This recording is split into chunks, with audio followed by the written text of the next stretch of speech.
Hello everyone! Come in, sit down, pour yourselves a nice cup of Tetley and listen while I bitch about things. Now yes, you've seen the title and I have things to discuss because Chris Chibnall, a former showrunner, has said things and therefore I want to react to them because this is a YouTube channel where I give my opinions and you subscribe.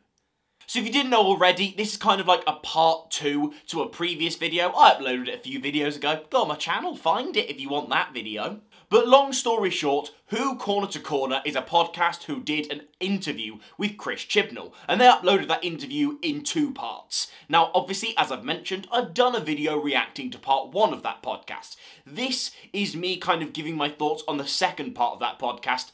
But also, those videos kind of work hand in hand, because I'm not going to try and go over too many points I did in that video, but also give overall thoughts. Because before we get into what Chris Chibnall said, I do want to give my thoughts on the overall interview and how I feel about it. I mentioned in my last episode that I was slightly frustrated about not just like the complete unabashed love that the interviewers were giving towards Chibnall and his work, which I get it, Chibnall's work has fans, that's completely fine, but there was clearly an active avoidance of the things that were controversial about the Chris Chibnall era.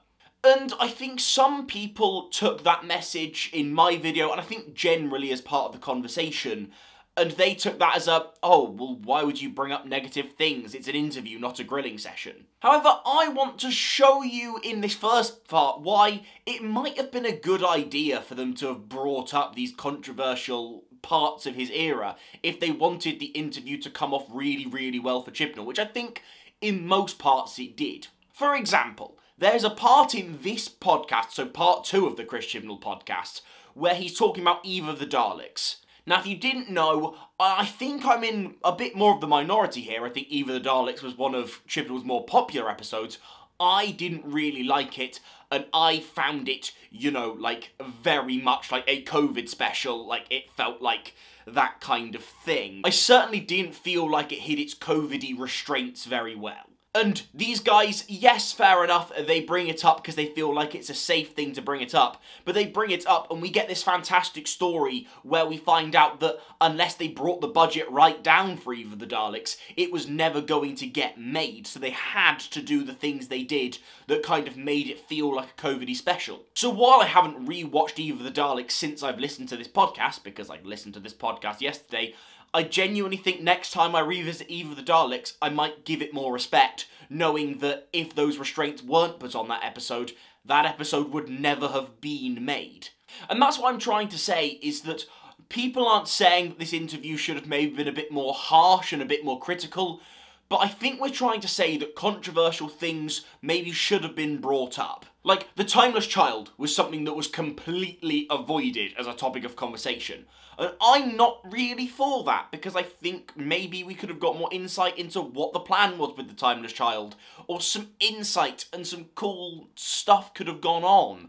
Same with the Fugitive Doctor / the Ruth Doctor. I mean, it's touched on. There are discussions about why Joe Martin was the one that was cast, but no real discussions about what the future plan was with that character, or anything. I mean, thank God they at least asked, or at least tried to ask. Chris Chibnall was didn't give too much detail about it, but they did try and ask about what the original plan was for Flux, and that was genuinely interesting, a lot of that chat. Like, even in the first part, when we got conversations about the Pating, and then we worked out, oh yeah, what was the choice behind the Pating? Conversations, I feel like there were questions that weren't answered, that if they were asked, we could have gained some opinions. They might have been good opinions, and we might have backed Chibnall a bit more, or we might have come away with negative opinions. But at least there'll have been opinions, and I have to admit, I listened to both of those podcasts, feeling definitely like there was an elephant in the room. Like I've said on the previous episode, I don't want to get too much into that, but yeah, there was frustrating elements to the podcast. In terms of about Chibnall himself, it's lovely to see, you know, again, he holds no bad blood with the show, and that's always really nice to see. Like, I think the best part about this podcast was when they had, like, the end segment where he just started talking about his favourites, and just letting Chris Chibnall, you know, just talk about himself a little bit. It was, you know, he genuinely seems like a lovely person, and was really, really interesting. And I'm glad he stood with the 3 doctors over the 5 doctors, because I have a lot of love for the 3 doctors, and I think that's the right choice. I don't actually know what the general consensus is of who prefers what. I prefer the 3 doctors, but, you know. What do you prefer, the 3 doctors or the 5 doctors? Comment down below. Now, in terms of Chibnall, one of the things I do really want to address is something that genuinely did bug me, was the talk about Thasmin. Now, one specific bit about this conversation did bug me, and I do want to highlight it, but there were lots of lovely things. I'm glad Chibnall understands how much that means to some people, and I've always looked at the Thasmin storyline as something that, you know, I'm not necessarily in love with the idea of the Doctors and, you know, like, relationships and all that drama. It's not what I watch Doctor Who for, but, you know, I understand how much it means to some people, and that's why it's important. But the way Chris Chibnall talks about it as a character arc, specifically, for example, the big thing that really bugged me is they kind of had it in their idea that that it could be a part of Yaz's character from early on, but Chris Chibnall literally says they didn't want to put Yaz's character in a box, and I have to admit that really, it didn't sit well with me, that quote, because it basically, I mean, it kind of implied they didn't want to fully make her an LGBTQ plus character, because that might put that character in a box. I mean, I don't know about you, but sexuality, especially in fiction, shouldn't be putting you in a box. I wouldn't...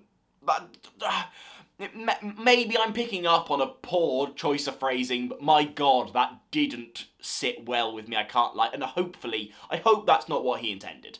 Because, yeah, that's... For me, I disagree with that. It was also nice to hear Chris Chibnall, not necessarily because, you know, I'm genuinely not looking for little victories here, but it's nice to see someone be so, like, honest and reflective. For example, quite early on in the podcast, he says, once upon time, I'm not sure if that's the exact episode title, but the 3rd episode of Flux, which, not gonna lie, I found to be a very messy episode. Chris Chibnall also kind of admitted that was, you know, a bit messy and he'd probably do it a bit different, not in much detail, and I'd loved a follow-up question on that, but yeah, that was really nice to see, you know, open, honest self-reflection. So yes, that was my thoughts on the Chris Chibnall podcast part 2. If you'd like to see my thoughts on part 1, click the card here. Woo! Also subscribe, please. Please, that would be nice. That would be nice, thank you.